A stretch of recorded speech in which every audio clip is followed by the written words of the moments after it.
Okay, well, go ahead and butter your own damn bread then. I'll butter your bread. Okay. You wish. I do.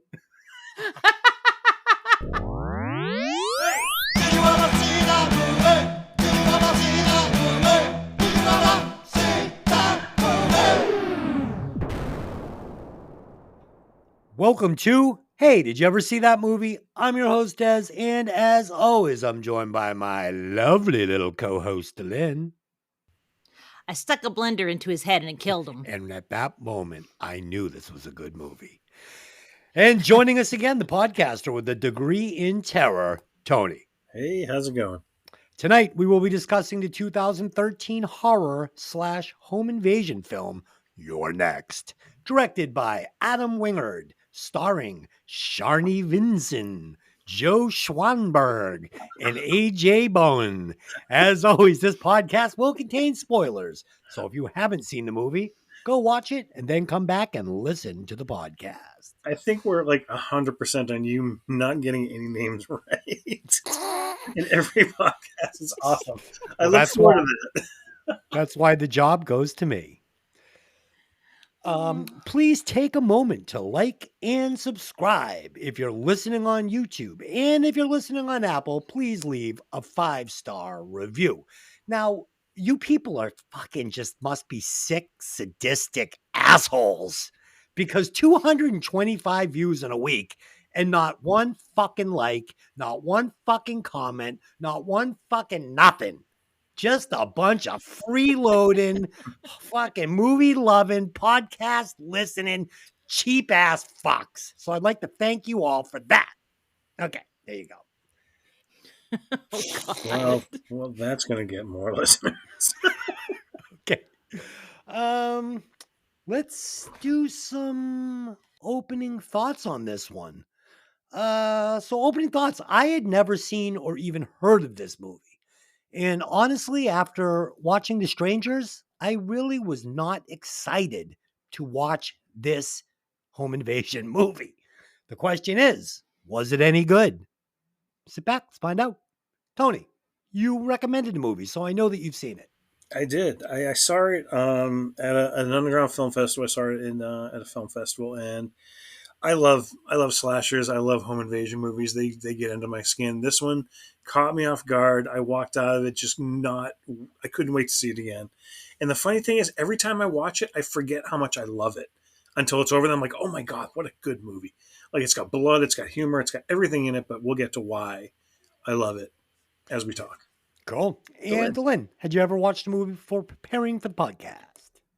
I had not. I had never seen this movie. I think at some point I had seen like the posters, because I had recognized the poster when Tony recommended it. But we definitely had a moment where I was sending Tony messages going, is it the 2011 or the 2013 You're Next? Because there was two movies with the same name. And it turned out it was the same movie because they released it in 2011 for this film festival. And then when Lionsgate picked it up, they didn't give it an actual release till 2013. So if anybody's looking to watch the movie, 2011, 2013, same movie. Don't worry about it. All right, let's do some quick facts on this one. I just got one. The actress Sharni Vinson, who played Erin, and Wendy Glenn, who played Amy, were actually roommates and best friends in real life before and during the filming of this movie. I thought that was pretty interesting. And I got to tell you, I thought that all the actors in this did a really, really good job. The father was actually in Kingpin. You might remember he is the rich guy with the bowling alley with the gray streak in his hair. So I like this actor a lot, and I liked all these actors. And it really, like in a lot of horror movies, sometimes they don't spend enough time developing the actors because a lot of times they're just there to be slashed down quickly, right? And this movie, that's what separated it from a lot of other ones I've seen, is that I feel like the actors really brought more to this film than I'm used to seeing in a horror movie, and it made it a lot more palatable for me. Lynn, do you have any facts? Just have one. So the original script had the opening scene, instead of the professor and the co-ed, it was an old man finding his dog decapitated. And I'm really glad that they cut that out because that's not you know Yeah. me, like, does the dog Yeah. die.com, I check it. Yeah. So, I would not have been happy if that had been the case, so I'm glad that they decided to switch it up and kill a co-head Yeah, instead. and, in the end and it's funny because the opening scene, we're gonna get to it, doesn't really have a lot to do with the movie, but it definitely lets me know immediately that this director knows how to tell a story, and I knew right away that I was in for a good story, which is what we got, another tip of the hat. Tony, any Um, facts? yeah, I mean, not so much facts as much as I really appreciate as the movie went on. Like I said, I went into this at a screening, so it wasn't like I knew a lot about it going into it, except Adam Wingard was the director, and I'm a huge fan of his from the stuff he did in the VHS series. He was a major contributing factor to the VHS series going on. Everybody in this, as the scenes went on, I'm like, oh my god, there's Barbara Crampton. Oh my god, there's AJ Bowles. There's T West, who's a director. So I mean, these are all people in the independent horror scene that I'm like, I grew up watching. Well, not so much grow up, but it's like they've put out each person in this movie put out something amazing that I love. I mean, Barbara Crampton's a legend in the horror community. I mean, she was in Reanimator, she's in From Beyond. She's had a huge Chopping Mall. chop. Oh, yeah, what are you gonna do? I mean, she's had a huge resurgence in the last 10 years. She had this amazing movie, We Are Still Here, which is easily another one that I would love to do. It's just a creepy movie. AJ Bowles, just he was in T West directed House of the Devil, which starred AJ Bowles, another amazing horror movie. There's just the talent in this cast and this crew is just top notch. So as soon as I started seeing everyone, I'm like, we're getting something good with this one. And I just sat back and rode the coaster all the way to the end, and it was worth it 100%. So Yeah. we'll get into it. I mean, if you guys listen to the podcast, you know that horror is not my thing. But, when I was younger, it was. I liked horror movies. It's something that's kind of lost lost my taste for as life went on. But I've seen plenty of them. I've seen lots of them, and I've never seen one like this. I've seen ones that are kind of like this, like Evil Dead, Cabin in the Woods, Army of Darkness. I mean, I've seen these movies, and this isn't that, right? But it's kind of like, I mean, this is its own thing. I don't think I've ever seen a movie like this before. And I was not expecting it. And I texted Tony. I was like, I just finished it. And he was like, uh-oh. I'm like, so I'm excited to talk about this one. It, Um, the thing that I loved about it, it's every time we watch these movies, it's like, oh, stupid decision, stupid decision. And this did everything. You always wonder, like, what would I do in this situation? And you hope it's everything that happened in this movie. yeah. Everything you would think you would do is this movie. It's so Yeah. smart.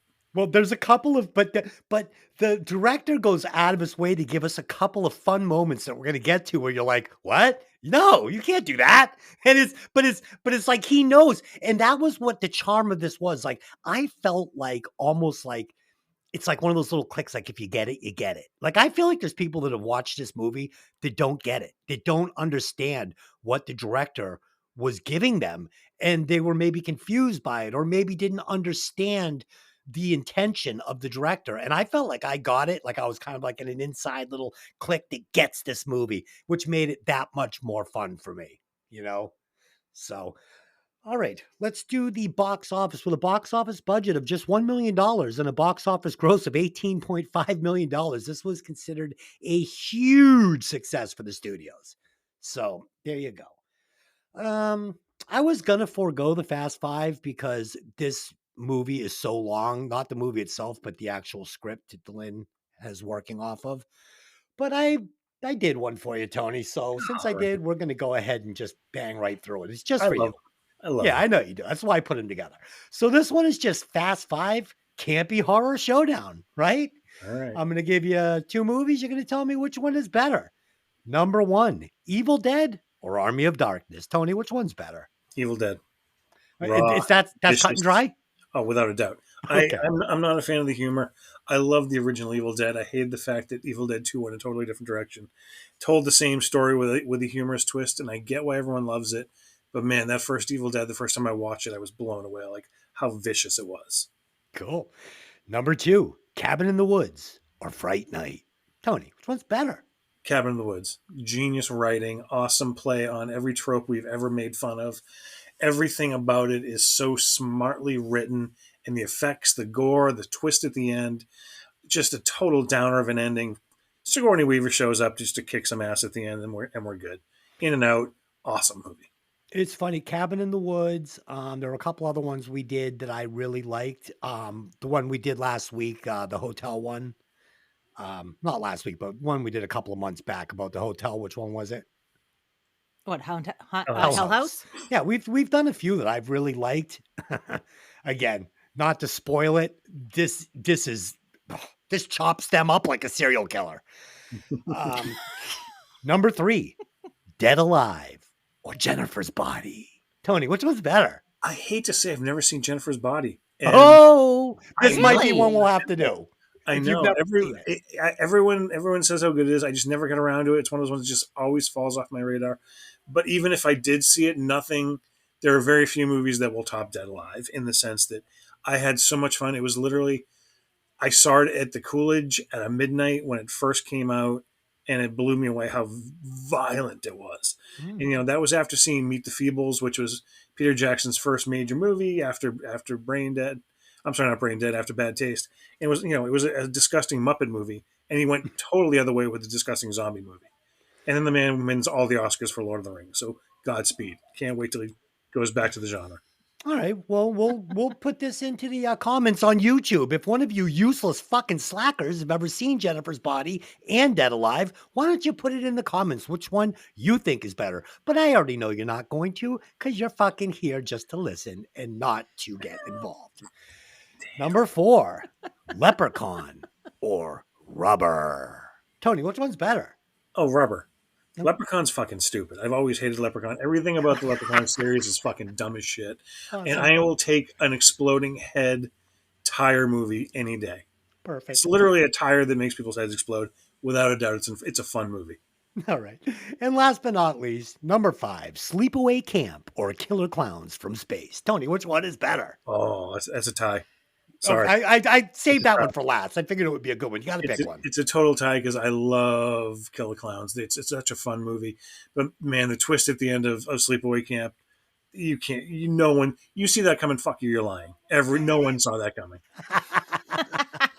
um, just for the record, if I was doing a recast, I would put Bobcat Goldthwait into Killer Clowns from Space. Oh, without a doubt. There you You can add him into almost any movie we do. All right, so that's it. Yeah, he should have played Felix in this movie. Oh, yeah, that would have been fun. That would have been fun. Okay, I will give you a quick synopsis, and then we will start breaking this movie down for you. When the Davison families, Take two. when the Davison family, Take when three. the Davison family comes under attack during their wedding anniversary getaway, the gang of mysterious killers soon learns that one of the victims harbors a secret talent for fighting back. The character reminded me a bit of the one from the Cave movie we did. What was the Cave movie we did with Mickey? The The The Descent. Descent. Who knew we had a Laura Croft that could kill everybody? Well, she's back. Different name, different actress, but here she is, and I love it. Okay, good movie too. Descent, check it out. I enjoyed it. Lynn, let's start this. Start this All right. podcast for these slackers. I know they're waiting. God, the anger is flowing through this. Yeah, it's gonna get worse too. Man. Start getting some fucking likes. Yeah. Wow. Okay, take it down a notch, kid. Serial killer when a host He- starts killing his listeners for not liking and commenting, subscribing. Will you just eat a gummy? I just Eat a did. gummy. Okay. In the opening scene, Eric and Talia are seen having sex. After they finish, Eric gets up to take a shower while Talia heads downstairs to make herself a drink. She notices that the sliding glass doors in the living room are open. She closes the doors and puts on a CD. Eric finishes his shower, steps out into the bedroom where he sees something written on the mirror. As he steps closer, he realizes the message is written in blood and reads, "You're next." I appreciate the good grammar. When he looks down, he finds Talia lying in a pool of blood, stabbed to death. As Eric turns around, he is accosted by a masked man who kills him with a machete to the head. I know Des is going to say this, so I'm sorry. I'm kind of stealing his thunder a little bit here. Shut up. You don't need a lot of talking to understand what's happening here. This girl she's so over this sex. She looks like she's so bored. It's so like you get the creep factor immediately that he's an older man, she's young, they probably don't have a shit ton in common, and you see all of that before you actually find out anything about them, and I appreciated that. And I appreciated that they got right to it. There wasn't a lot of exposition and fucking around. So normally when I do my notes for these movies, I'll watch the movie and then I'll do my notes afterwards. So I'm going to change that. I'm going to start doing my notes as I'm watching the movie because I found that it made these notes more interesting than usual. So I was watching the section of the movie that Dylan will read, and then I would stop and I would write my thoughts. And I would do that as I was going. So you're going to kind of hear where my mind is going as I'm watching the movie, as I'm trying to figure things out. And I thought it was kind of fun. So this opening scene, I thought it was really good. Like Dylan said, we get this lunky sex scene. And when it starts coming in, the camera starts moving in from the feet up. And at first, I thought this might be the first kill. I thought this might be someone on top of this woman killing her. But no, it's a clunky, weird convulsions teenager like just pounding away sex scene. We get these great facial expressions.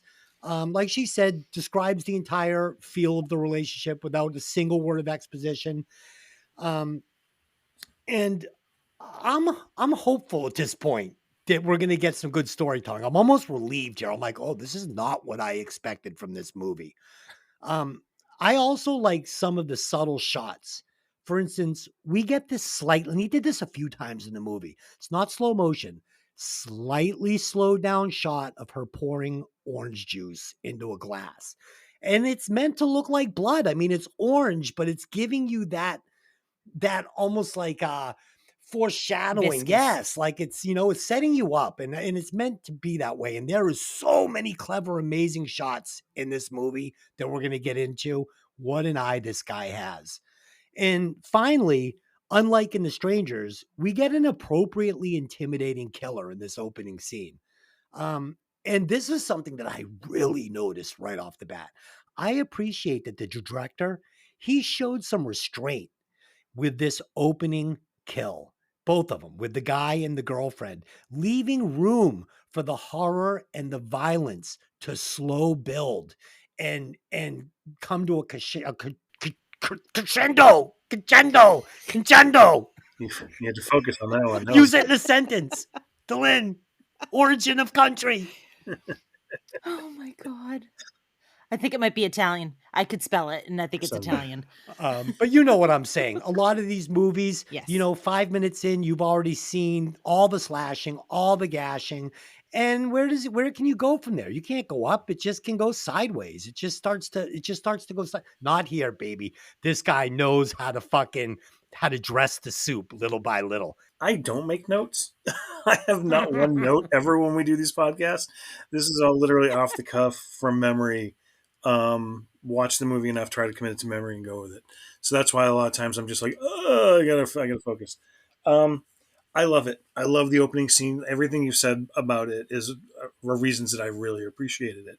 I love the fact that we get Larry Fessenden again, another amazing independent horror director. Did the Wendigo? Did what's his family? He's done a lot. He's done the Addiction. Done a lot of stuff. And he is just an odd looking man, and they know it. And Yes. I love that they used him as this professor who left his wife for this young college girl, and this is what we get: is this terrible sex. He doesn't care. He just gets up, goes showers. She's left unfulfilled. Goes downstairs, gets a drink, puts a CD on, and we get one of those setups that we've seen so many other times in movies with a motion detector outside light going on. Yes, I actually really And liked we get that. that, and we're like, all right, we're going to see something. Something's going to happen. But you know what? We don't.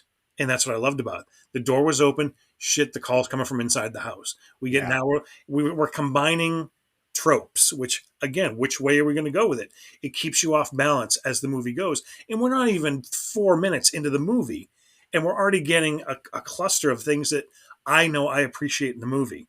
And then we get the first kill, but we don't see it. And the way the reveal is in this movie, he comes downstairs, music's blasting, he goes to make a drink, looks over, the Your next is written in blood again, apostrophe for where it needs to be. Very well done. Throughout the whole movie, they make sure they use the grammar correct, and then the reveal is the camera slowly pans down and she's dead on the floor. We're not introduced to it. It's not a build up. It's just it's there, and then he turns around and boom, boom, we're into the movie. So it's a great setup. And watching the makings of and listening to some of the commentary after the fact, they made a point of holding of that restraint because they wanted, as the movie goes on, everything amps up. The urgency amps up, the violence amps up, the viciousness amps up. Every kill is more vicious than the last one you just saw. If they're not going for a quick laugh with it, they're going for the intensity of how vicious this movie is supposed to be. It's not meant to be funny in that way. It's meant to be actually mean spirited and very painful because everything we get is terrible, but they coat it with this subtle, dark humor. And I appreciate that so much because a lot of times it's a wink and a nod, but everybody plays it 100% straight, which makes it, which makes the people delivering these lines that much more twisted and evil, which is what they needed to be, and it's done so well. So Yeah. that's the intro, as far as I'm concerned. Tony, you said something that I actually said to Delin. The way he keeps you off balance in this, he introduces things that he makes you think you know what he's doing it for, Yeah. and he's not. And he also he purposely has people give nefarious looks that really are not nefarious. So you'll be saying, "Oh wait, I think maybe this no, it's not." This opening scene, I swear, he and then like the college student teacher relationship is also introduced when we meet in the next scene when we're going to meet, and you're going to say, oh, okay, so it's got to have something to do with a college student dating a nope. Nope, misdirection. Just put it there so you can just think about it and not really be thinking about what's really going on. And this is done intentionally. And that's the genius of the movie. I swear he did this opening scene just for one reason alone. So later in the movie, he could fucking kill Kelly to fucking Looking for the Magic by Dwight Tilly because it's so fucking good. He was like, how am I going to get this girl killed to this song? We're going to put this CD player on fucking autoplay on this song. And that's what it's for. Well, it's great because what everyone's thinking is like, why don't their cell phones work? They answer that. Why don't Yeah. they go to a neighbor's house? They do, and now we know why it doesn't work. Yeah. So it's like everything is answered. The questions we would come up as an audience, any smart horror fan would come up with, is answered because this is a movie made by horror fans who for horror fans. Yeah. Adam Wingard is a DP. He's a director of photography on other movies that T. West has worked on, that Larry Fessenson worked on. They all work together, so they all know each other's techniques and they know how the camera works, so they can react to it.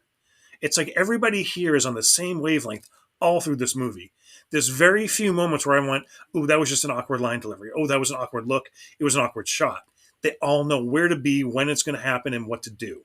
It's a really, really well done movie. Oh, yeah. And Tony, the way it's so tightly knitted, this story, and these characters have such good development and such good chemistry, but they do this with this thing being paced at light speed. It went by, it was like I was watching a half-hour sitcom. It was over, and I'm like, that's it? I'm like, I could have taken more. I literally could have had another glass of this. Oh It God, was, An hour and a half. It's yeah, it's lean and 89 mean. minutes. So it's like oh, you're in, you're out. But again, the story they're telling, there's no need to give you any more. They yeah. give you exactly what would happen in that situation because this is supposed to be a marathon. We're supposed to, we come to find out why they're there, what they're supposed to do. And the only monkey wrench in this is the lead character. So Right. she screwed it up and made it longer than it needed to be. Yeah. Yeah. Really great. All right, Dylan, keep the horror going. In the next scene, Paul and Aubrey, a late middle aged couple, are driving to their country home. They pass by their neighbor's house that they discuss that Eric left his wife for some college girl. Arriving at the stately country home that is to be Paul's retirement project, they uncover furniture and start to clean up. Paul goes to the basement to turn on the furnace while Aubrey sweeps up. She hears noises upstairs and is convinced that they're not alone. Paul sends Aubrey outside while he goes up to investigate. He's startled when his son Crispin shows up unexpectedly. Only when they leave the room does the camera show us that the closet door opens a little bit on his own. They were not alone in the house.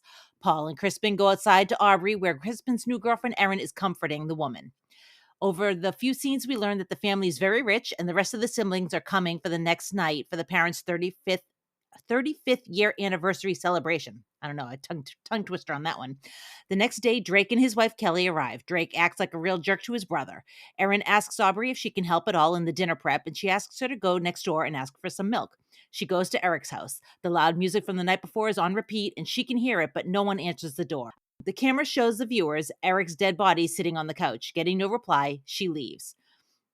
So I felt like this thing with the sending her outside and him going upstairs, like Tony was talking about. You always say, "Don't split up," right? Like, and don't go upstairs. Like, call the police. What are you doing? Like, like all those things that you're not supposed to do. And the fact that he doesn't get hurt at this point, and they're gonna just keep going before the whole melee starts, was actually pretty clever because I expected it to start right then, and it Well, didn't. they did touch on the fact that his mom's on medication. His mom has some Exactly. issues. So they laid that out for you, going, all right. And when she says, no, no, no, someone's upstairs, we got to get out of here, he gives her the, like, oh, Jesus, here we go again. We've been through this Yeah. before. Again, subtle looks are so telling in this movie. And they focus on them just long enough for you to understand what the situation is. The same way with the dead look of the college girl getting a bad sex, you know what the situation is because they've been there before. Yes. Tony just hit the nail on the head. So in this scene with Crispin and Aaron driving up to the house, we get some really, and this is like, again, the charm of the movie. We get this really smart, quick exposition telling us everything we need to know about four of our protagonists. Paul is a man who made his money working for Murder Incorporated, a defense company, right? Aubrey is this neurotic wife who is on medication, telling us all the other protagonists won't be taking her warning seriously because she is fucking crazy. So, like, when she says someone's upstairs, how many times has this guy heard this? You know how many times he's had to go and fucking get out of bed and go check the fucking lock on the front door? Because, yeah, he's done. So perfect. Crispin, he's a little ashamed of his family. And you can feel this. And this, again, this is going to come into play later in the movie. Why these Menendez kids are doing what they're doing, right? Um, Erin is a strong conservative woman, Is it going to be a problem with you, having dinner with these type of people? No, it's fine. I can do whatever. But, he's letting us know that she is not on board with, defense, companies and war and, Murder Incorporated. This isn't her. It's great. And finally, Aaron and Crispin are at the stage of their relationship where it's time to meet the parents. So they've wrapped all of this up in a 3-minute scene. It's fucking great. Um, Again, we get some quick exposition that sets up the players. It's just good storytelling. It's good. I understand so much about this movie in the first like 8 minutes, and we're flying along. It's great. They also do the thing where they make it so you hate the brother Of immediately. course. Yeah, of Yeah. course. But it's funny because that's going to wear off. So next in the house, I started to notice this unstable camera work, right? As we follow Paul upstairs to check out the noise. This feels like, and he does this through the whole movie, this feels like an unseen character, right? The camera is another character, and he's watching this movie, and we're watching it through the eyes of this character in certain spots. And I just thought it was fucking great. And at this point, I still don't know what I'm going to get. I think I'm going to get a pretty traditional slasher home invasion movie, but a little smarter with better acting and better character development. But it's going to go a lot further than that.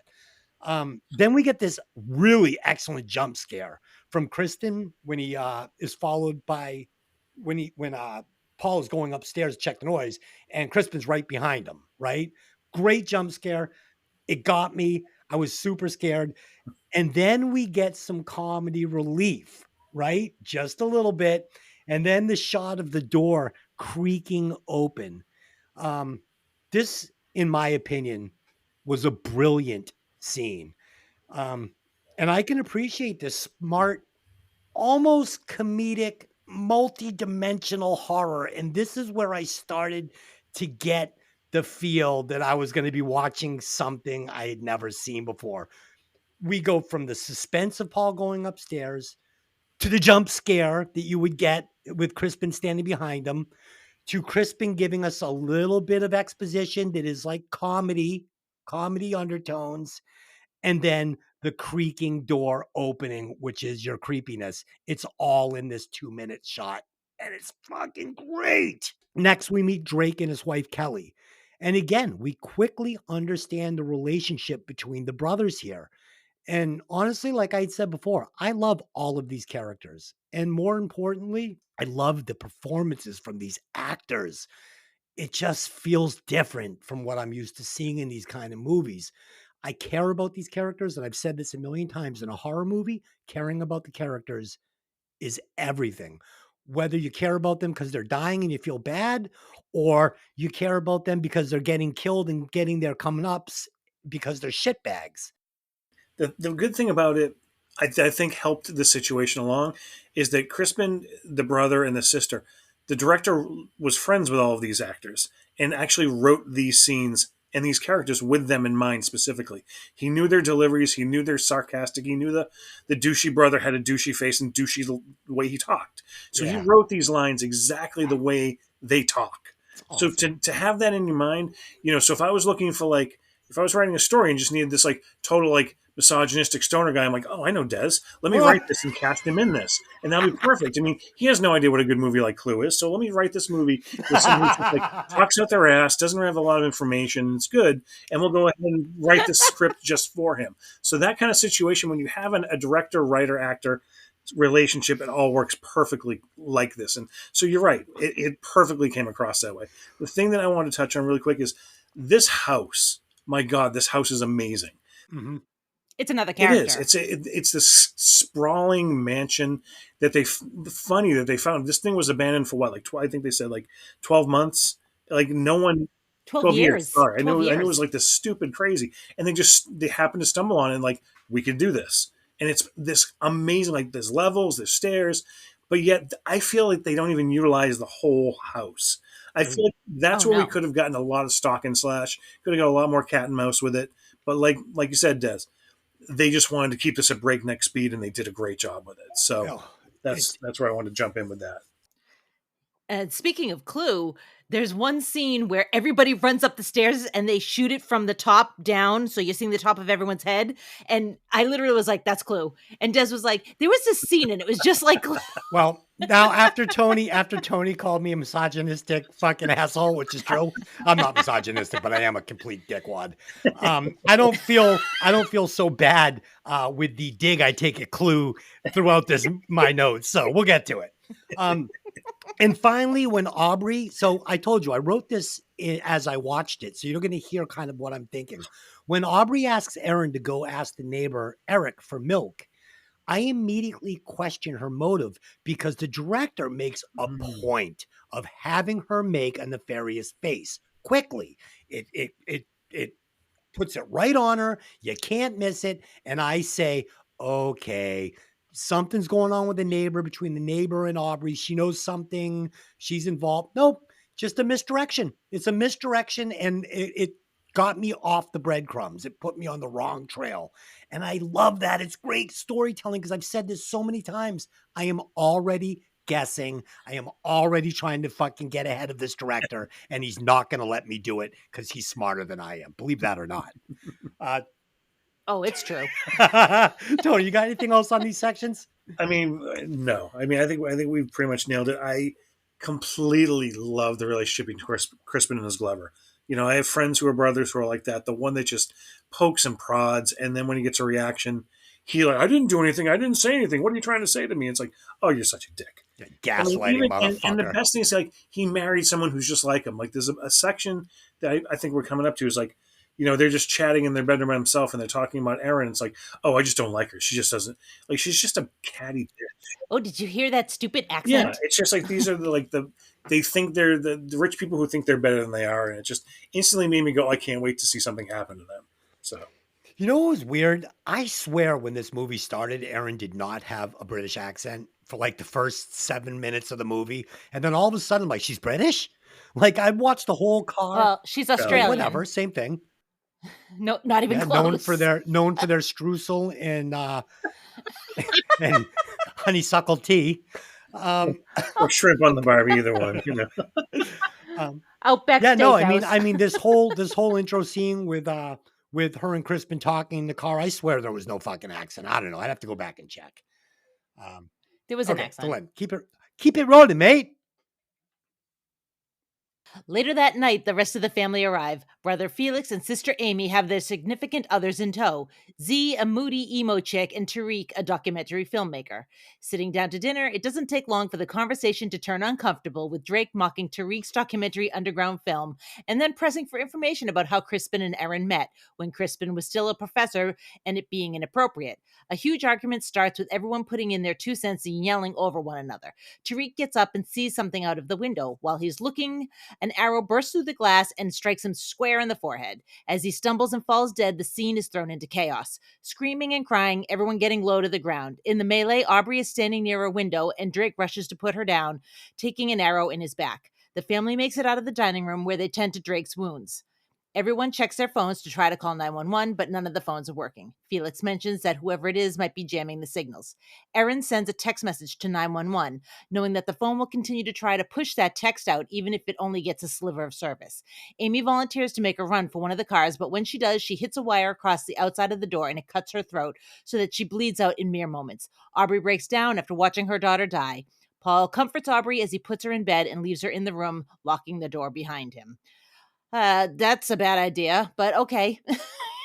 This scene is fantastic because it all happens so fast that it goes from family drama to straight up horror movie in 25 seconds. And I really thought that they did a really good job. A lot of very appropriate reactions. Like the mother just completely being oblivious, and everybody else just hitting the deck like they were getting sprayed with bullets. I thought it was an interesting choice to use crossbows, maybe because they were trying to not make too much noise, but they're kind of in the middle of nowhere, so I'm not sure why they didn't do guns, but that's okay. I'm not going to quibble with it. Yeah. So here's where we meet Amy, Tariq, Felix, and Z. I love this scene because with just a few glances and facial expressions, I don't trust that everybody is who they appear to be. And you got to remember, I am writing this as I'm watching the movie. This feels like the beginning of Clue, only way fucking better, is what I wrote in my notes, right? This, fuck you, Tony. This dinner party is so good, as this is where we get Drake belittling everybody while we learn more about each character. This is not what I expected when I hit play. This is literally a masterclass, in my opinion, of horror storytelling and pacing. Pacing is the word here, the important word. The movie never gets bogged down, ever. I usually don't love horror, but I am loving this. And the slow burn, this guy is burning it slow, but this is the magic.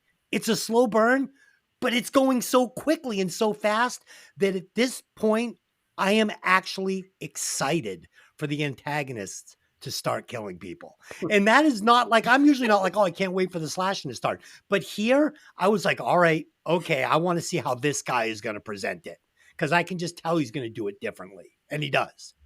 Um, didn't have to wait long. Like you said, we get this awesome crossbow massacre. But I couldn't help but to notice how calm Z was. She just standing up against the wall, smoking a butt, watching people fucking eat bolts. Then we get some more. Then we get some more comic relief here between Crispin and Drake before my favorite part of the scene, which was the group's decision to have Amy run full speed into certain death. I fucking love this. She takes her fucking shoes off, and it's like nobody believes for a second that any of this matters. It was great. We get that quick moment between father and daughter as their eyes lock right before he sends her to certain death. Now, this would not work in every horror movie, but it's perfect in this one because there are comic undertones. Like I said, Evil Dead, Cabin in the Woods. That's what's going on here. And if you know, you know. And I freaking love it. It's absolutely brilliant.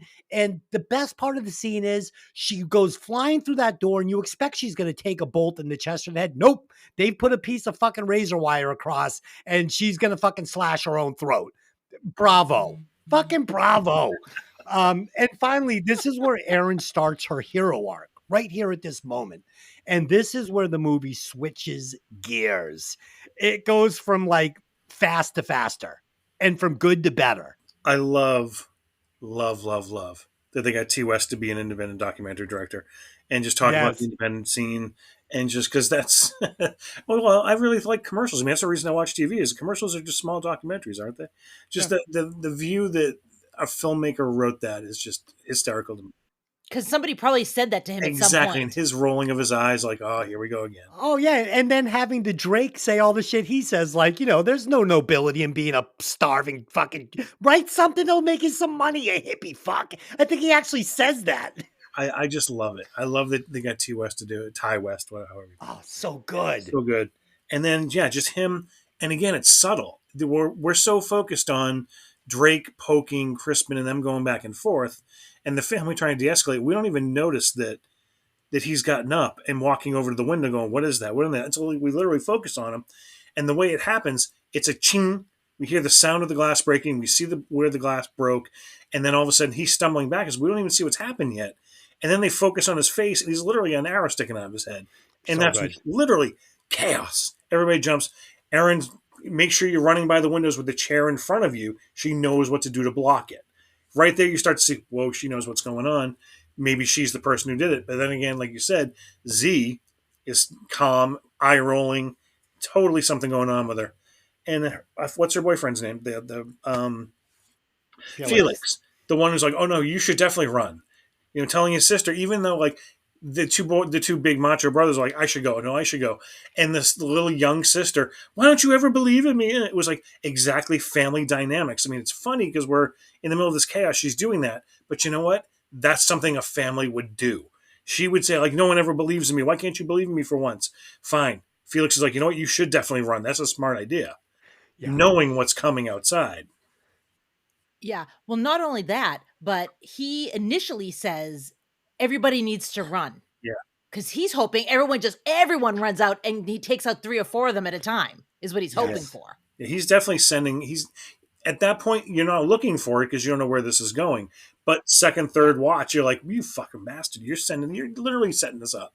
Yeah. Um, but Yes. again, everybody's delivery, everybody's reaction, as real as you could be in a situation like this. As far as you know, you never think of yourself in a situation like this. But if you are, you like to think you'd be Aaron. You have to Mhm. think I'm going to be smart if I'm not going to go near a window. And if I am, I'm going to block myself. We all have to stay low. We have to stay together. We have to stay inside. Don't. And she just boom, boom, boom. It's so fast. It's so intense. And again, it's so crazy when they misdirect you with how the sister dies with the razor wire. It's just insane. Yeah. And it like, where is this going to go next? Yeah. And so I And you mean, and you can't imagine where it's going to go next because it's insane in a and good way. so the father brings the mother up, puts her to bed, and they focus on the from the bottom, from the base of the bed against the full. There's this big trunk at the foot of her bed. I kept waiting for that thing to flip open and someone to jump out of it. I was actually disappointed that it didn't happen, but what did happen, fucking genius. But that's the misdirection of this director. That's the magic of this movie. He put that Exactly. trunk there so you would stare at it and say, that's where the killer is. Guess what? It's not. Then you see the hand slowly coming up under Yes. the bed. You're like, oh shit! Did you see that? Did you see that? Yes. If that trunk had opened, it wouldn't have been as fun. It wouldn't have been Exactly. as fun. Would have been fine. Aubrey's left alone in near hysterics, and she doesn't realize there's a man under her bed wearing a fox mask. He kills her with the machete, but not before she screams. So the family all runs back to the room, Clue style, to find her dead with your neck scrawled in blood on the wall. Paul breaks down and is helped back downstairs by his sons. Kelly stays behind to put a blanket over Aubrey's body, and curious, she looks under the bed. You wouldn't fucking catch me looking under any bed, but okay. Fox mask appears and she bolts. She passes the rest of the family through the door and out into the night. Drake attempts to follow her, but ends up passing out from blood loss and pain after pulling the arrow out of his back. Crispin and Aaron drag Drake back inside the house and hide him behind a curtain to keep him hidden. Crispin says he's going to go for help and he'll come back. Meanwhile, Kelly has made it to Eric's house, but Tiger Mask is on her tail. She sees Eric and thinks he's alive. Banging on the glass, she tries to get his attention, but Tiger Mask appears, punches her through the glass door, and then puts an axe in her head. Back at the house, Erin goes into the kitchen to gather weapons and grabs a kitchen knife. As she passes by a window, a hand bursts through. A man wearing a lamb mask grabs her by the hair. She struggles to break free and stabs him in the hand, pinning it against the wall. He screams as Erin moves to get another weapon, grabbing a meat pounder. But when she turns back to the window, he is gone. She goes back to the living room where she finds Felix and Z and is about to hand them weapons when another window explodes, causing Erin to fall to the ground. She looks up and sees that Kelly's corpse was used to break through the poor Kelly was used to break through the glass as Tiger Mask enters the home wielding an axe. He raises it and brings it down, but Erin rolls away and kicks him in the crotch before using the meat mallet to tenderize his skull, not stopping until she's sure he's dead. Felix and Z watch in horror as Tiger Mask lies dead on the ground, surrounded by his own blood and brains.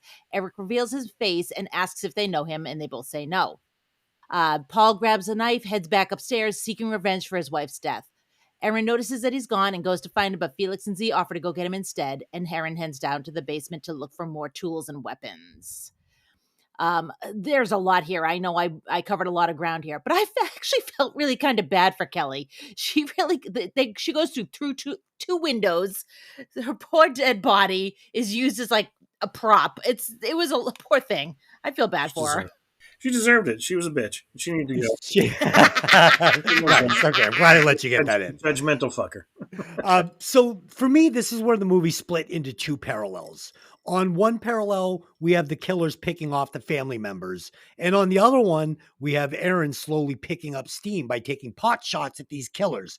And she starts to make these guys feel vulnerable to me, which was exciting because in most movies, we have, you've got your killers chasing down the mice, the cat and the mouse. But here it's almost like we've got a couple of cats and a couple of mice, and it's a lot of fun. Again, really smart horror with the great characters and the super interesting protagonists. I love this gang with their different animal masks. It makes things very easy to follow for me. For instance, I know that Tigerface is injured from the knife wound on his wrist. Um, Again, it's smart and it helps me keep score. And there's two teams. There's Team Animal Faces and Team Erin. And at this moment, it's Erin 1, Killer Gang 0. She's already up 1-0 early in the game. I'm rooting for Team Erin. I love it. So this is where I really started getting the flavor of this movie. When Drake is casually walking around with his bolt sticking out of his back until the moment he pulls it out, looks at it and faints. And I laugh out loud and I just go, holy shit. It was fucking great. Not only was it great because it was great, but it was great because this actor is great. His comedic timing was fucking like balls on. I laughed out loud like I was watching Dumb and Dumber.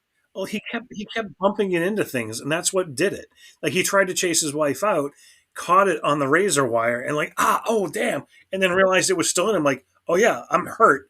Pulls it out, and then yeah, you're right. Timing was great. Oh, it was great. Like that could have not worked with a lesser actor, right? We haven't talked about the music score yet.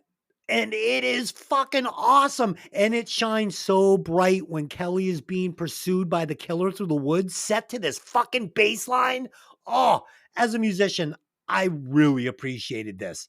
I thought all the music and all the scores were amazing, and he never got bogged down with one sound. He goes from classic horror, where you're going to get the classic, synth horror stuff, to using like these rock and roll bass lines, to using, and of course, I'm going to say right here, the best being when Kelly is killed to Looking for the Magic by Dwight Twilley.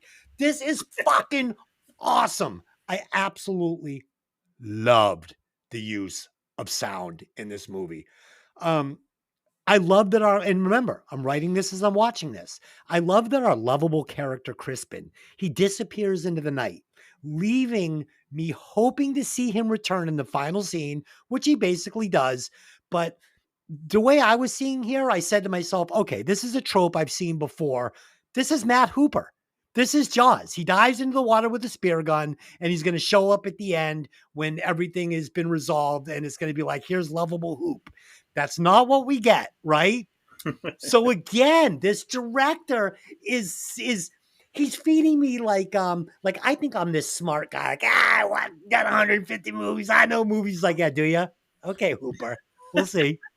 um, He's like, "You're more like Yeah, Quint." yeah, no, no, it's really like I said, by this time I was having so much fun. I felt like I was playing cat and mouse with the guy that wrote this movie. Like I kept trying to get ahead of him and I just couldn't do it. And finally, I cheered when Aaron goes up 2-0 on the Killers by kicking ass on Tiger Mask while he screams out loud. Oh, it was fucking great. It was fucking great. All right, so yeah, going all the way back. um, Yep. when she runs to the neighbor's house and she's banging on the door like, "What's wrong with you? Let me in, let me in." We see the outline of him. At that point, we know he's dead, but she doesn't yet, so we haven't seen the reveal of even what happened to him. And then the camera like slowly again handheld camera work, genius, comes in through the door, goes around. You see half of his face is all a mess, and we see her banging on the thing. Then it cuts back out behind her, and then in the reflection you see Tiger Mask slowly fade in. Very Yes. old school 1978. John Carpenter, Michael Myers. The white of the mask shows up before he does, and boom, literally face punched through a plate glass So window. good. Vicious, just vicious. She crawls herself in. We're waiting to the beat. He lines her up like he's teeing a golf ball. Takes this sledge axe, winds up Yes. full swing, and there's no cut. You literally see this thing. You see we don't see the head, but we see the impact on his arms, how hard he hits her. And then they cut down. This thing doesn't go through, it goes halfway through her head. That was the part that got me. It's like, all right, it didn't swipe through, it didn't cut anything off, which is what a horror movie usually does. It shows how hard the human body really is. You can't just cut through a head like all the horror movies show you can. We're getting a vicious, realistic, nasty looking kill. And we got it, and I loved it. Yeah, Tony, if that kill had been set to like the rehashed Halloween or Friday the 13th music score that you would normally get, it wouldn't have been as good as setting it to this Oh, song. 100%. Yeah. To go to touch on your point of the score, as soon as I heard Mondo put the score out, I grabbed it on vinyl. It is an amazing score all the way through. It's mostly synth, 80s synth carried over into the 2000s, so it's got a good beat to it, and the beat is very very tense. It's not Yes. like a dancey beat like The Substance. When I was watching The Substance, it was almost like techno, but it worked for it. Yeah. This again works for the chases, for the intensity that's going on, the chase of the scene. It all works so well. You're 100% right. The score was just beautiful. Yeah. Um, Going back to Aaron in the kitchen looking for weapons and then stabbing the hand. She does it smart. She could have stabbed him in the head and knows it would have injured him, maybe not killed him, but she wanted to trap him there to try to hold him in place till she could find something else. Again, another smart move by someone who's seasoned. The fact that she set up boiling water on the stove, knowing she might need it later, is again another defensive move, which I love that they set that up. Even though the payoff wasn't what we were hoping, it was still beautiful. Um, See, I thought it was water with sugar because that would burn even worse than like cuz or like hot sugar. That's what I thought it I was. I I didn't thought it know was what it like I was. thought it was like olive oil or cooking oil, and then she was gonna throw a match at him and light him up. But it was none of that. And Tony, all these little Home Alone traps that she sets, none of them do what you think. And I'll tell you this, not to jump ahead, but that final axe that she oh, has planted at the front door, I was sure I knew how that was going to end up. Like, So I, did I I. thought for sure that fucking Crispin was going to walk through and be like, oh, baby, you survived. And she'd be like, no. And the axe would kill him. And that would be, nope, nope. and I like that Erin is human. She gets injured, she gets Yes. hurt, and you could tell she's hurt with it, but she's not going to let it slow her down. Yeah. She's not a superhero, which is what most final girls are. They inherit the superhero gene from whatever killer's trying to get after them, and it's laughable. But she's limping the whole way. She's selling the whole thing, and it's great. Um, Again, to go back to what you said, tiger masks, lamb masks, all the masks are creepy as hell, and I love the fact Yeah. that that became a symbol for the unstable because literally, not even 6 7 months after this movie came out, the Wyatt family in WWE started wearing the masks, and they were the unstable crew of the WWE taking on all the heroes in WWE. So I mean, I love the fact that these masks have turned into that because it's such an iconic look. Yes. I'm not going to say Jason iconic, but you see that mask in the store, you go, "Oh, that's you're next." There you go, great. This movie Yeah. has definitely cemented itself in it, but it's not as known as it should be, and it's I criminally agree. under known. And I'm hoping that we can help get that out the same way we kind of with anything else. It's like I will preach this movie to everybody. Ever when I hey, what haven't I seen? I bet you haven't seen this. Make sure you watch it.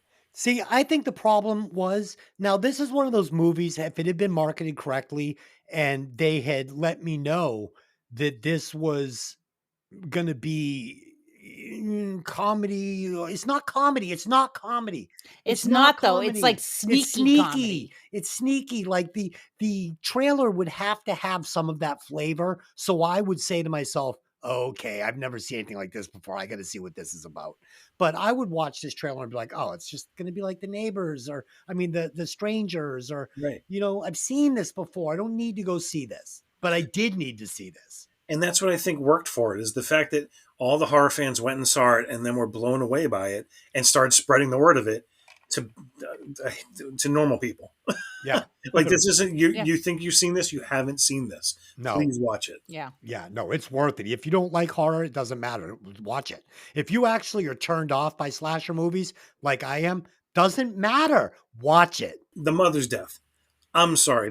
The Oh, amount of yeah. fucking blood in that room surprised even me as a horror fan. I'm like, they had literally 15 seconds with her at most to do what they did and then jump back under the bed to spread that amount of blood and then write your next grammatically correct, by the way, on the wall and then jump back under. Again, such a great set scene to open the door and see that carnage. Again, shock value you don't expect of what we're going to get. You figure you're going to open the door and maybe see something in the middle of it, but we don't. It's already done.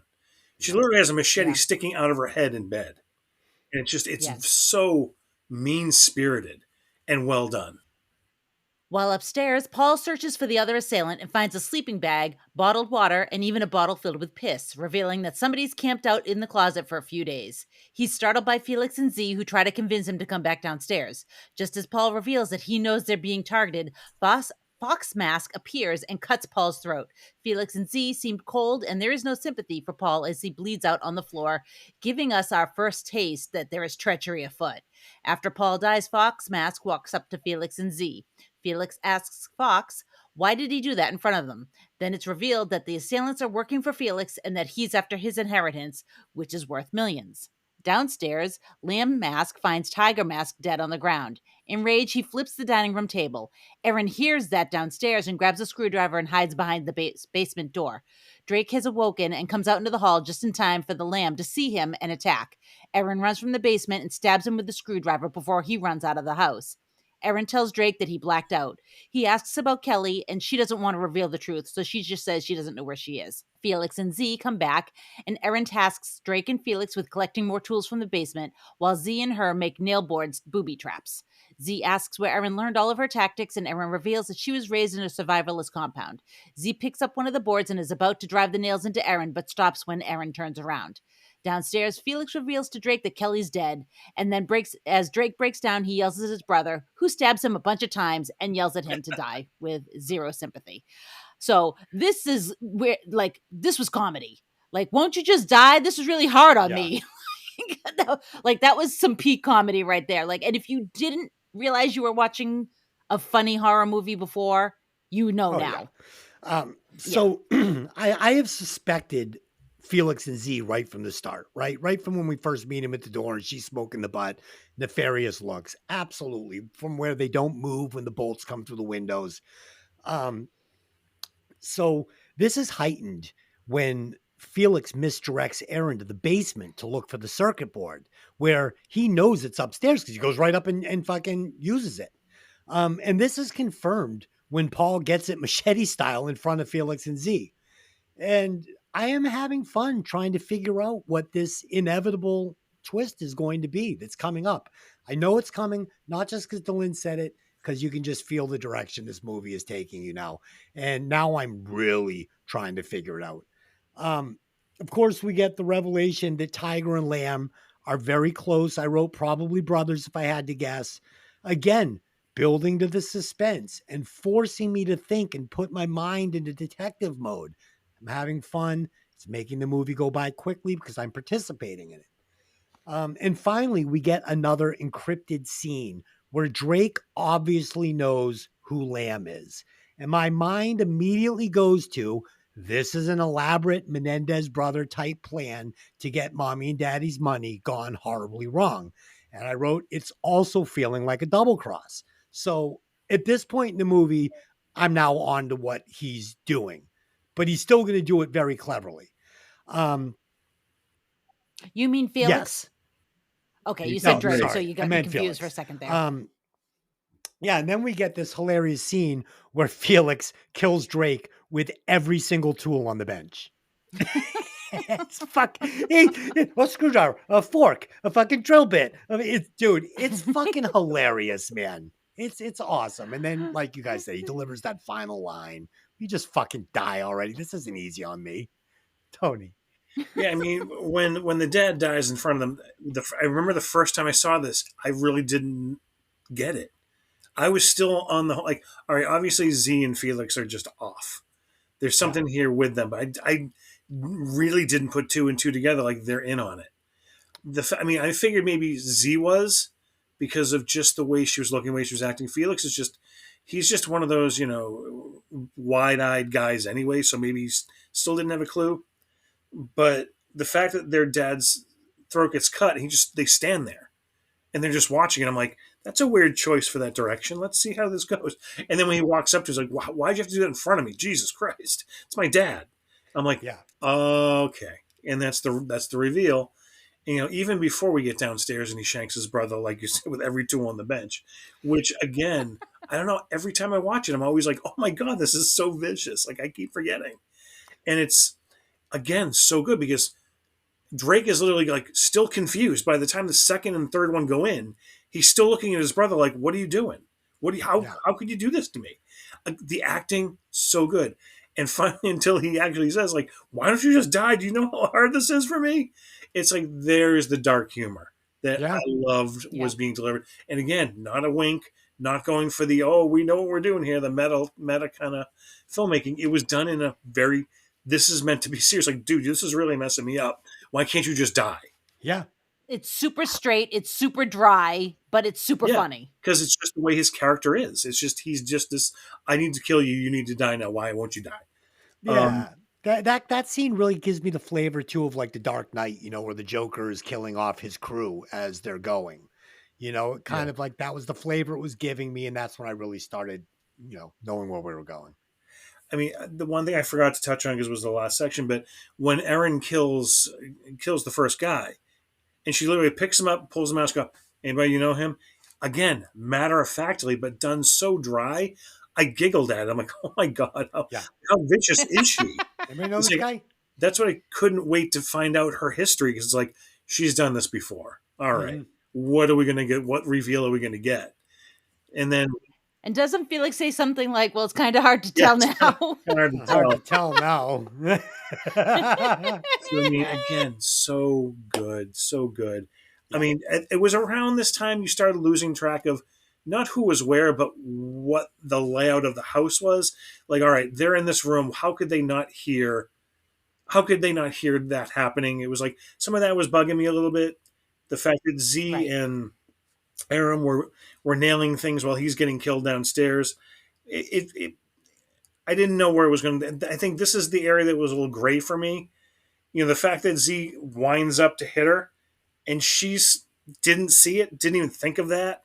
That kind of unless she was playing smart or playing dumb with it and just going with it, Right. which is a possibility. But I think I'm even reaching with that. The fact that she didn't suspect them openly bothered me for someone who's smart as she's presented to be. True. Yeah. And, like, it's very nice too that there's very clever use of cinematography and, camera tricks without it being, like, cute. And like Des and I were talking about that one scene where Erin's behind the basement door and the keyhole, that super bright light is coming through the You keyhole. fucking And you thief. see, You fucking robber. I'll never discuss my notes with you. I will never discuss my notes with you over you coffee already again. went through your notes and you did not say That it. So I brought it scene up. was going to be the bread on the butter on my bread tonight. Okay, well, go ahead and butter your own damn I'll bread butter then. your bread. Okay. You I wish. do. Okay. Uh, so, Reel it back in. so that's it. Do we have to Wait a second. Are you going to talk about it now that you interrupted me? go? Uh, okay. So that's it. We've done this section. Yeah, I guess Okay. so. If you just had to ruin it. Well, I mean, come on. You know how excited I was about that scene. So excited you forgot to mention No, it. it's coming up in the next section. It's coming up in the next section. No, it wasn't coming up in the next You'll section. That see. was the last No. section. Okay. Erin wants to check on Paul and finds him dead upstairs and is suddenly cornered by Fox Mask. She jumps from the second story window, landing hard on the ground below, earning her a huge shard of glass in her thigh. Erin limps off into the woods. Felix and Z meet up with Fox, and Felix is paying these guys to kill his family, demands that Fox goes to look for Erin. Z attempts to initiate sex on the bed next to Felix's dead mom, but he refuses and leaves, while Zeal steals a ring off of Aubrey's dead finger, because she's a fucking creepy bitch.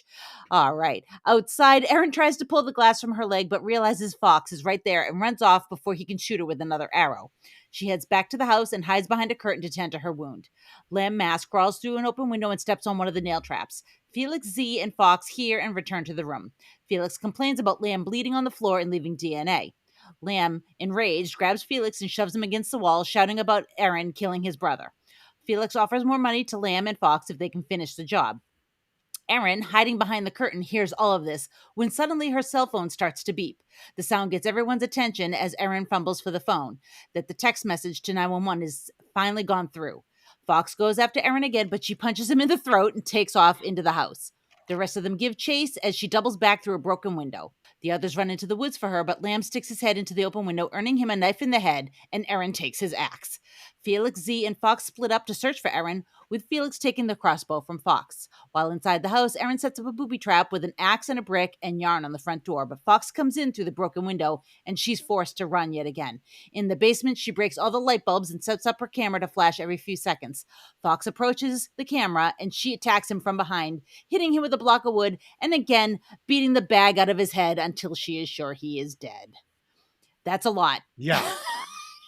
That's a lot of. She really likes to beat the shit out of people's heads. Like she's got zero chill, like zero chill. She's completely out of pocket and is just beating people's until their skulls are like tomato paste. It's disgusting and awesome. Yeah. So, like Tony said, we learn here through some exposition between Z and Erin that Erin grew up in a survivalist household. Which strengthens the movie because it explains how she's been getting the upper hand. It also makes me feel like this group of killers. Now, again, I'm writing this as I'm watching it, that this group of killers is amateur and they're a little out of their element pulling off this mission, if you want to call it. Again, subtle, effective storytelling. Also knowing that Erin can't trust anybody at this point has me watching her back and cringing every time she turns it to anybody, specifically when she turns it to Z, right? Because she is the most nefarious one of all, in my opinion. I love this section of the movie because it's a cat and mouse game, but cleverly the director has flipped the script by making our antagonists bumbling amateurs. And this is how I see him at this point of the movie. Even though Erin is injured, I'm putting my money on her for the win at this point. This whole scene with Z wanting to fuck Felix next to his dead mom, this is fucking hilarious. This is literally almost like modern day Monty Python, right? Like, how about we have sex next to the dead woman, you know? And I am fucking, I I'm don't picture laughing out. Sean Khalees ever delivering that line. Yes. And it's so unexpected and multi-layered. I am blown away. Like I didn't expect him to go there. And she says, "You never do anything exciting." He's like, "I don't really think that's fair. of you to say. And, it wasn't these lines that were so great. It was the fucking delivery from these actors and this comedic timing, because a lot of these lines wouldn't have been funny if they weren't delivered perfectly. Um, so this is really important. We get that, and this is the only shink, but me and Dylan kind of flushed it out, so I'm going to let it go. We get this little exposition between Felix and the head of the mercenary squad he hired, where we learn the plan. We learn how much they're getting paid. We also learn that Lamb and Tiger were, in fact, brothers, which is, I think he wanted you to know that. And it's mentioned that they serve together. He doesn't say where they serve together or how they serve together. I mean, maybe they were in the Boy Scouts together back when they were kids. I don't fucking know. I hope that's what he meant. Because I almost wish that these had been completely untrained amateurs, like rich kids, or maybe some of the less rich kids you went to college with that would be willing to do something like this for some cash, because that's how they felt to me. Like when the leader comes through the window and he steps on the nails. No, real military soldier trained to watch where he's stepping at all times. No way he's stepping through that window and stepping on an upside down board with nails. Well, I think that's what it is. He looked in and saw the secondary board there. She set it up perfectly. She set one up, set like what, 2 feet in, thinking they would land on that, but she put one right underneath the window, knowing that people in masks aren't going to look straight down. Right, right. So she set that shit up, which It's was a good great. point. It's a And good point. just to touch on it really quick, the fact that when Des finished the movie, he's like, I just finished watching. I'm like, oh shit. He's like, no, dude. When they almost fucked by the mother had me. I'm like, I'm sitting there going, what part is this? Like, what part? What Therapy movie with did he? Des. Maybe he watched a different movie than this because I don't know what we're talking about. And Oh, I watched it shit. again. I'm like, I completely forgot that scene, and I'm like, this is such a great movie. Yeah. And if you've been listening to the podcast, you're probably like, no wonder that's when he was in love with the movie, because he's a total psycho. I'm Um, waiting for the therapy to start. Remember the time I almost fucked that woman who was dead, and then time I almost when I Oh was in god. LA. I can't talk about that. It wasn't, Tony, it wasn't a problem for me in this movie, because this movie knows exactly what it is. And it's a home invasion slash mystery with a twist, with a little humor. It doesn't matter what these guys fucking where they served or what they did. I don't care. They're fucking great antagonists. So let's check the scoreboard. Um, Aaron has stabbed Lamb in the eye. We've got now 3-0 Team Aaron. She is now beating these guys easily. Um, and with a Home Alone body trap that she set up, I was guessing it was about to be 4-0. But again, the director was one step ahead of me with this axe hanging above the door. I want to quickly talk about some of the shots we get here, Delin. Like when Aaron is crouched behind the door with the light coming through the keyhole, and you see the Yeah, that was 20 minutes ago in the movie, you see the kid. kill Just you so you see the know. killer walk by, and what does it do? It instantly cuts that light coming through the door. You just didn't say it like that. I knew I would deliver it better. Um, Sure. Sure you yeah, did. and we get these close-ups of her hitting the light bulbs with the log as she's going through the basement, and he's going to do that thing again, like with the orange juice. He's going to slow it down just such a little amount. It just adds to the effect of these light bulbs exploding. It's really, really good. This guy has an unbelievable eye for getting these shots. And finally, speaking of great scenes, the use of the camera flash while Aaron is brutally killing Fox.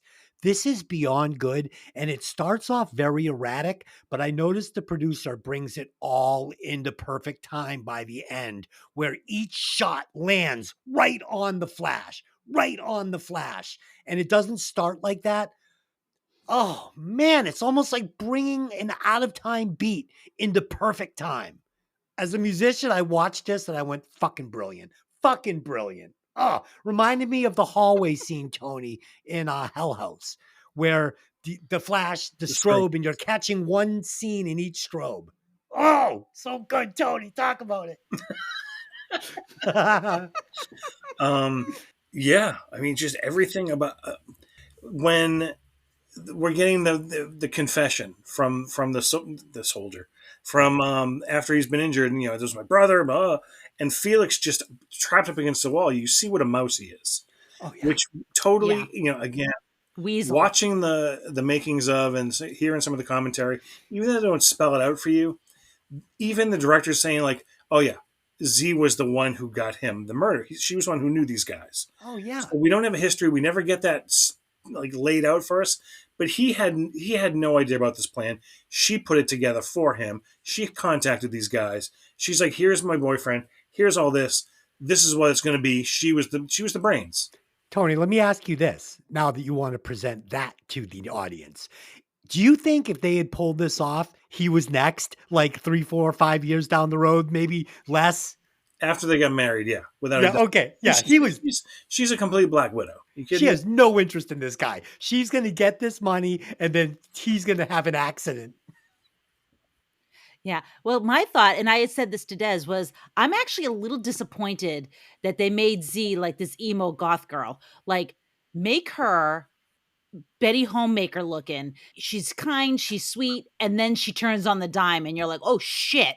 Like, I wasn't seeing that coming. I was a little disappointed that because she was so easy to peg right off I the want bat a for me. Malibu Barbie. No, Yeah. no, no. And I disagreed. I loved the choice for this character. It was the one reliable thing that he gave you in this movie. He presented you with 4 or 5 different people who's fucking Mr. Plum, who's got the pipe. He laid it, he gave you plenty of people to look at, and the most obvious one, which was Z. You're thinking after watching this movie, all right, you know what? He's not going to do it. It's not going to be her because he wants me to think it's her. So it's not going to be her. And he was like, guess what? You fucking had this one right. And you fucking went against your best fucking, and fuck you, it is her. I want Debbie I Adams. don't. I want this girl. I loved her. It was like Eon Flux at dinner. She's catching flies She with her was. eyelashes. She was. Fuck. I mean, Erin is such a badass. The way she's set up. But the thing that, again, that bothers me, and this you touched on it, is that if these are soldiers, they're being taken out too easy. And unfortunately, the best one was the camera flashing. They would know she's not sitting there flashing a camera. They're going to look Yeah. anywhere else in the room for her. And he fell for it. Now, Yeah. again, the one thing I'll say, you're in a dark room, you guess anything strobing and flashing is blinding you, so you can't see. So I'll at least give that, but he should have at least stopped where he was and not advanced towards the camera, Yeah. knowing that's the trap. So, I mean, again, small minor quibble, the payoff with the flash, the hits, the strikes, the blood splashes, just everything about it, artistic, well done, choreographed perfectly, can't complain. It's a nitpick, if anything. Yeah, I mean, obviously, you'd want him to have the Buffalo Bill night vision on and blah blah blah. Like I thought, I really do wish that these had just been frat buddies, like guys that maybe didn't make it, kind of fallen out, don't have the money he had, met him at private school, but they weren't like the real rich kids, you know. And he's like, "I'll give you some money, help me do this," and these bumbling idiots get taken out by a survivalist. Which makes them more believable. That's why it all works. Is that Yeah, Z would think, oh, they're soldiers, they've served, they'll be fine for this job. yeah. They must know what they're doing. But they never elaborate on where they served together. These guys could have been mall cops, Yeah, you know? Fuck knows. And I like that. He leaves it open. So if anybody was to question, he'd be like, well, fuck you, dude. They served together at Dairy Queen, you yeah. know? Dairy Queen. Dude, I would love a nice soft serve dipped in that hard chocolate shell right now. Peanut parfait, baby. Yeah, Yeah. Quickly before you go to the next part, just for the listeners, we'll call this like a quick like popcorn intermission. So I fucked up real bad at work, like real bad. Like this is a Des story. So I went to go paint this apartment at this giant apartment complex on Friday or Thursday, and Tuesday. Tuesday. And so I'm a painter. So I go into this apartment to paint this giant complex. And there's this like cabinet you can buy at Walmart with the two like, drawers up top. You put your toilet paper in. It's built around the toilet. You know the one I'm talking about? yep, So I go to fucking yank this thing away from the wall so I can fucking like undo it. And I fucking break the main that the water pipe that you can turn the water on and off in the toilet. It Oh, breaks off at the wall. 90 pounds of pressure water shoots out like a fucking fire hose, dude. Like a fire hose. I'm talking 100 gallons of water a second are oh. coming out of this wall. Within 2 minutes, there was so much water in that bathroom, it was up over the rubber of my sneakers. So I fucking call the maintenance guy. He's not picking up. So I, at this point now, it's going into the hallway of the apartment, running down towards the kitchen, just coming out so hard it's bashing off the wall. So I am freaking out. So I run. I have to run about a little less than probably like an eighth of a mile to get to the shop. It's like on the other side of this complex. So I run as fast as I can, knowing that this water is just flying out of the wall. I fucking get to the shop. The door's locked. I'm pounding on the door going, Victor! Victor! So the guy comes to the door. I'm like, dude, we got to get the water off right now. So we get in the golf cart. We speed back to the building. Like 10 minutes has gone by now. This water is still just shooting out of the wall. So we get back to the hallway, and now the entire hallway in front of this apartment is fucking literally, I'm not exaggerating, 2 inches deep water. And fucking it's going under the door of the apartment to the left, under the door of the apartment to the right, under the door of the apartment to the right of that one. Now 4 apartments are flooding, and this water is still shooting out. This kid is new on the job. He doesn't know how to shut the water off to the fucking building. So we call this other guy. The guy tells us to go to this water closet where we find these giant submarine controls, and you have to turn them in fucking unison together, like you're doing a nuclear missile, like 2 men with keys. And if you don't do it right, you can break the main to the entire building. So we're slowly doing this, right? And we pull this thing down, and it does not shut the water off to the building to the side that I am on. It shuts the water off to the wrong side of the building. So now about 25 minutes has gone by, and this water is still shooting out of the wall. I call the old manager, Matt, how do I do this? He tells, dude, just go up to the hot water heater in the fucking unit and just turn the main off to the unit. I run up there. I turn it off. It's too late. It's too late. Dude. Yeah, that happened to me. It was the worst thing ever. So yeah, some crew had to come in and suck all the water up with commercial water suckers and super dryers, and they'll probably have to cut a bunch of fucking wall out, and people will be displaced for Christmas. What a fucking dick move. So there you go. Back to the movie.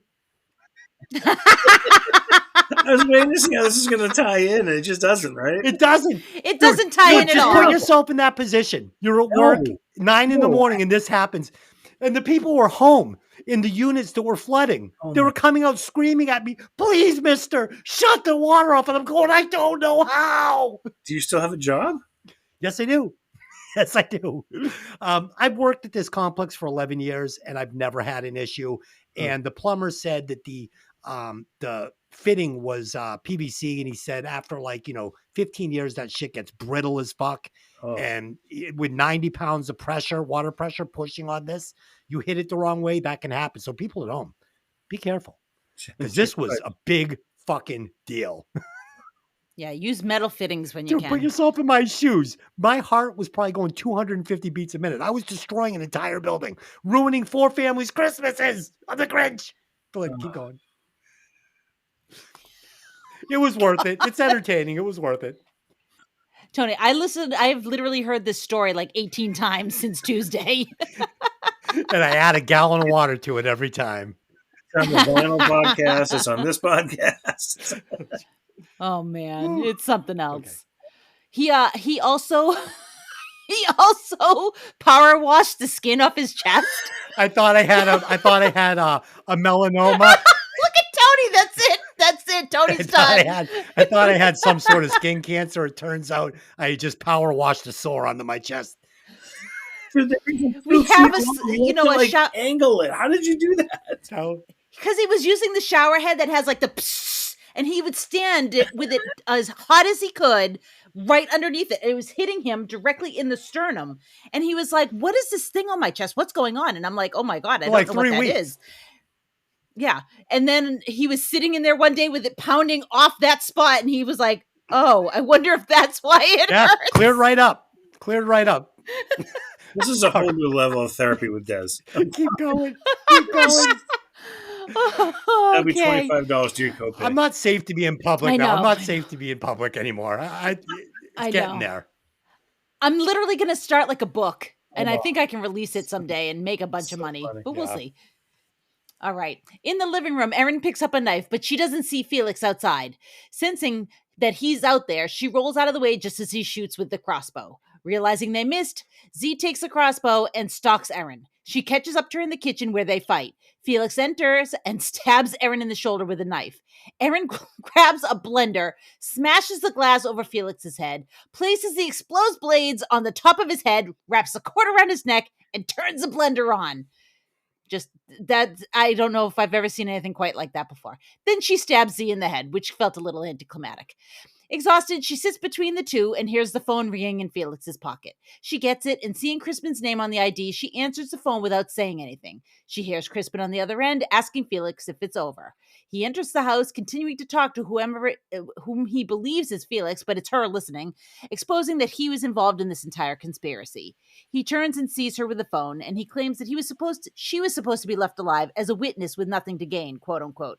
Erin reveals that she killed Felix and Z. Crispin tries to buy her off by offering her money to pay off her school loans and quit her job, and just says that things get out of control. He slowly approaches her, trying to convince her that she can either be rich or he can go to jail. Erin then stabs him in the neck behind the ear, causing him to bleed severely, before finishing him off by stabbing him in the eye. He falls to the ground dead. Just as she's about to leave, she gets shot in the shoulder and falls to the ground. A young police officer sent out to check the 911 has shot her, assuming she was the assailant. He radios for backup. Erin, who is not dead, crawls through the door when the cop opens the door, and our booby trap is finally sprung, and the cop gets it in the Yes, he face. do. The Yes, he do. I hope everybody brought their A game for the fucking alternate ending because I brought the fire. I brought the fire hose. So when Felix goes to his trunk of his car and reaches into that red bag, I'm 100% sure he's going to pull out a Glock. Nope. He, in tradition to this movie, he gleefully, dude, with a big smile on his face, pulls out the smallest pocket knife I've ever seen. Yeah, dude, it was fucking, dude, I fucking smiled. I laughed out loud because I got it. This director was like, either you get it or you don't. Like it was a Glock. It should have been a Glock. He's a rich kid. He should have reached in and pulled out. Nope. He's like, set, get me. Anybody got any toenail clippers? Someone was like, well, I got this little knife. They're like, put it in the bag. It's fucking brilliant. The moment Erin killed Felix with the food processor, I knew this movie might get a perfect score. I went, no way. No way. He's going there. Like he saved it all for the very end. He's like, if you didn't get it, you fucking dumbasses, I'm going to hit you over the head with a fucking La Machine now. Yeah. Finally, we get Crispin back.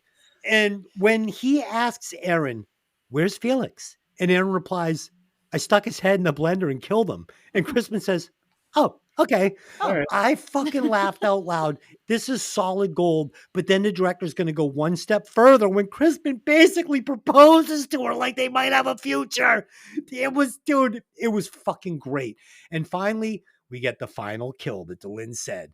I never. So, all right, this is where I knew what I had to score this movie because this is very hard to do. I was making notes and I was keeping score and I remembered all the little traps she set up. I never saw this coming. I thought for sure Crispin was not involved at all in this. He would come back and innocently get the axe in the chest as he came through the door, and we would get the her holding him. No, and I would have been fine with that ending. But when that didn't happen, I totally forgot about the axe. I'm like, oh, he's just not going to use it. It's going to be an unused fucking tool. A Yeah, misdirection. misdirection, unused tool. Nope. Cop gets it in the chest, and then we rock out to some killer music. And I stood up and went, oh, yes, yes, yes. It was great. I loved everything about the ending.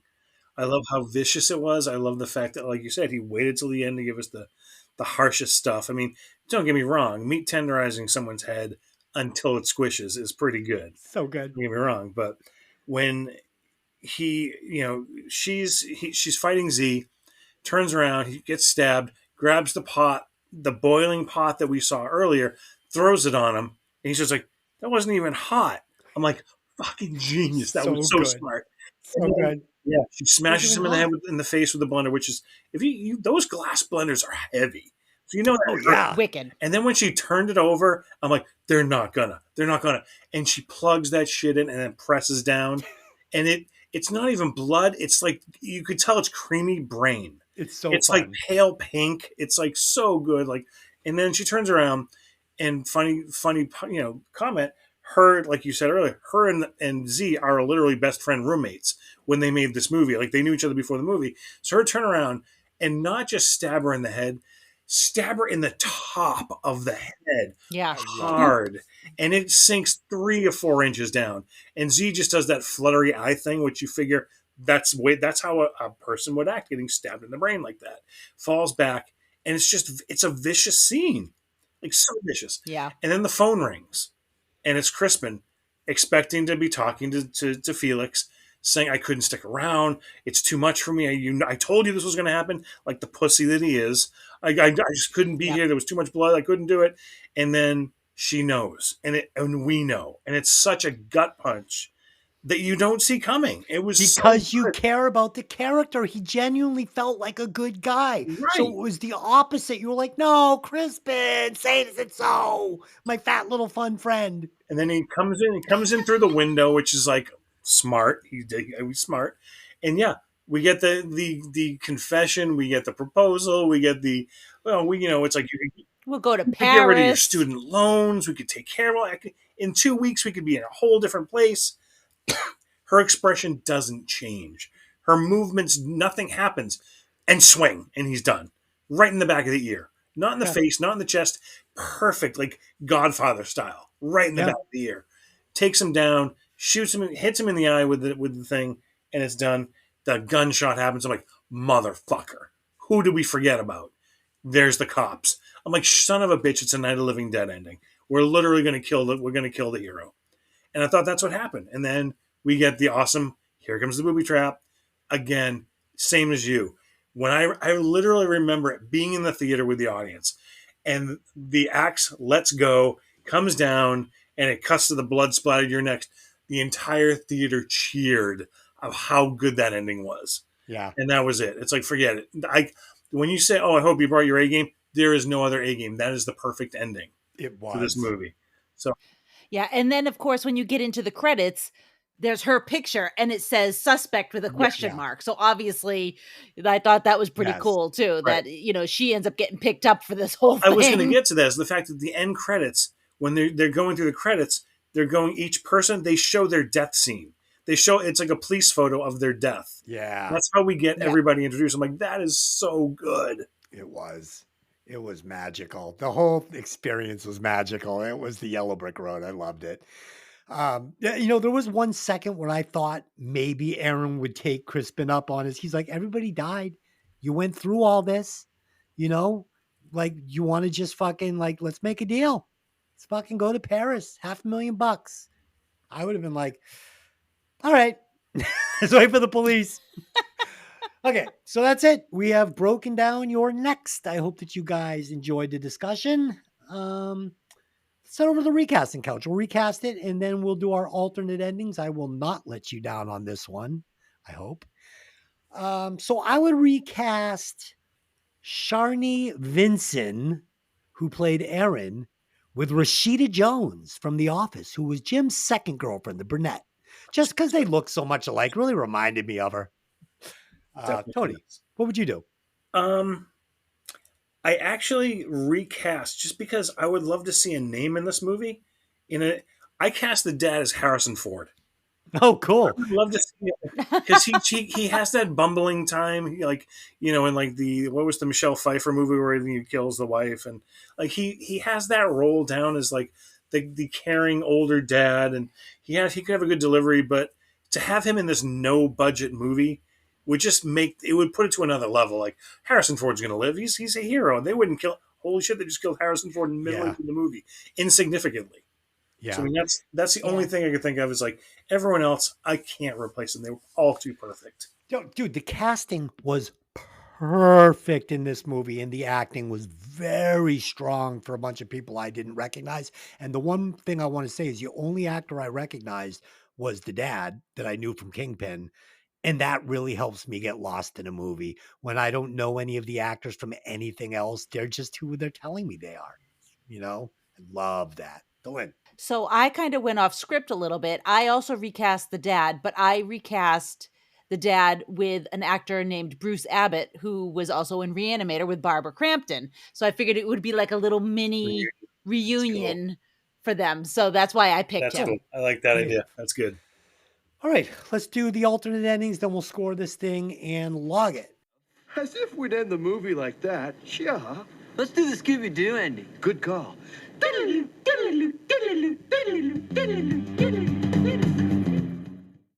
So, in my alternate ending, Crispin returns to the house just like in the ending.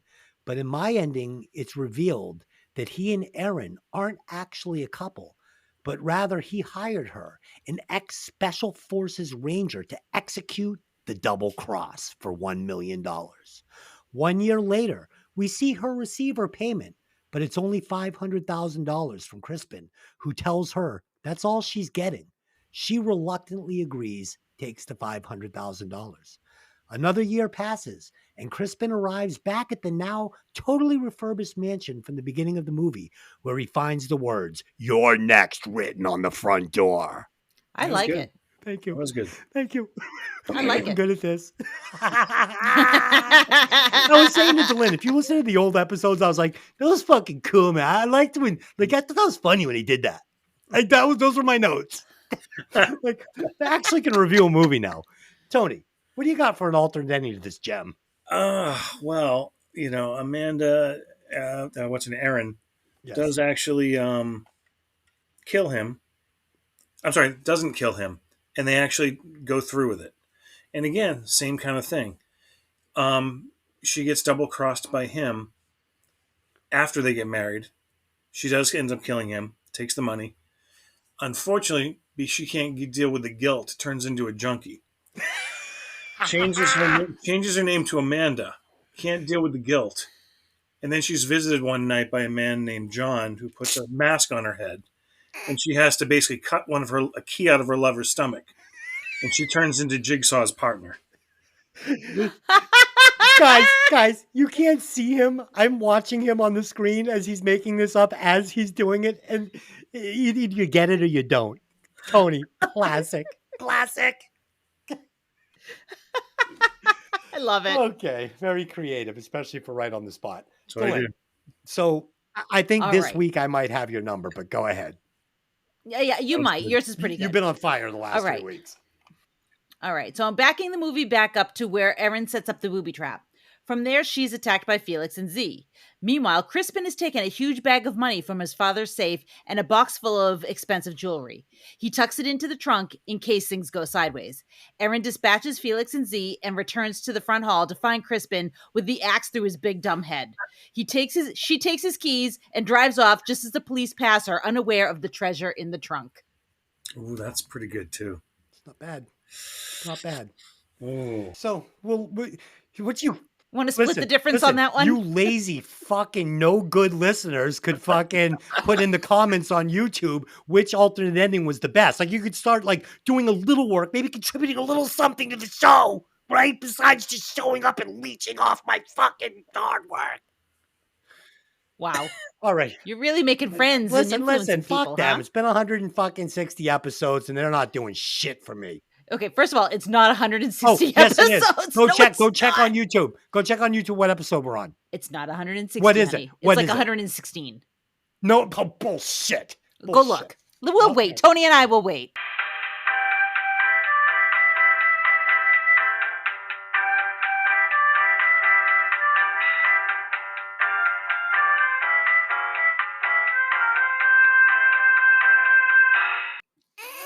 Oh, did you just? What am I right? Am I right? It's What number are we 150 at? 115 episodes. Yeah. hmm You nailed it. Right Yeah, on. I know. CFO. All right, go. Sorry. No, Tony, I'm keep going. gonna give this one a good 4.95. This is a solid slasher, solid horror movie. Again, I forget how much I love this movie until I watch it. I don't know why I do that. I'm glad I do.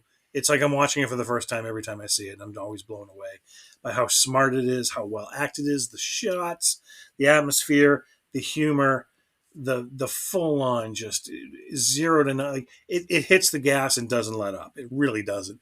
And there's few movies I could say that honestly about. Oh, it hits the ground running. This one does. This is one of the fastest movies you'll watch. You're not gonna be disappointed. Sit down with it, rent it, stream it, see it, love it. Lynn, just score.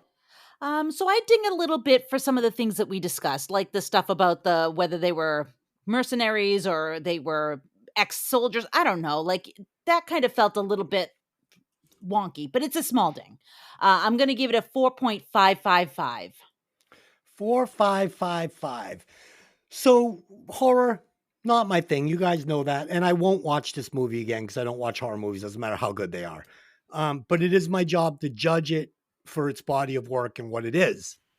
And I'm pretty sure that I've given a horror movie a very high 4 on this movie before, on this show before, because Tony picks good ones and it's hard not to. But for me, this is probably the most entertaining, clever horror movie that I've ever seen. As good as it gets, and I'm going to give this guy props. He hit it everywhere from the soundtrack to the cinematography. He picked the right actors. It was everything you want. So for me, this is a perfect 5. It's a perfect movie. It's not one I'll ever watch again. But if you like, Cabin in the Woods, you like Army of Darkness, you like anything like that, Evil Dead, go watch this. It's fucking awesome. Dylan, add it up. It's way too high. Way too high. It's very high. Way too high. It's very high because you gave it a 4, dude. I mean, you gave it a 5. Yeah. Sorry. Well, it's going to go right there with Black Christmas and that foreign film that are both it's way too above high. that. It's way above that. Okay. Way above that. Okay. It is 4.835, and that puts it at number 6 all by itself. Oh no. What's above and below it? Right above it is Creepshow, and right below it is a tie between RoboCop and The Breakfast Club. I think it fits there. It's such a weird movie. I think it's a little better fits. than Creepshow. I think it's a little better than Creepshow. No. I do. I know Tony probably doesn't, but I do. Call, great. Well, there it is. I think it's inappropriately placed, but we'll leave it there. It's fucking a great movie. I can't believe you gave it a 5. I think you're out of your mind. No, I think it's a perfect movie. I really do. I can't ding it for anything. The one tiny little shink was just the two guys saying they served together, but again, they served together at the mall. It's fine. It was them and Paul Blart. They didn't bring much to it. In 2 weeks, we will be back with Mickey and Tony 2.0 to review the 80s movie Desperately Seeking Susan. Can't wait to do this one that I'll watch just because it's great. And on our sister podcast, Violent Vinyl Radio, we will be breaking down Extreme's debut album, Extreme. So there you go, folks. Till next time, I just have one question for you. Hey, have you ever seen that movie? See you later.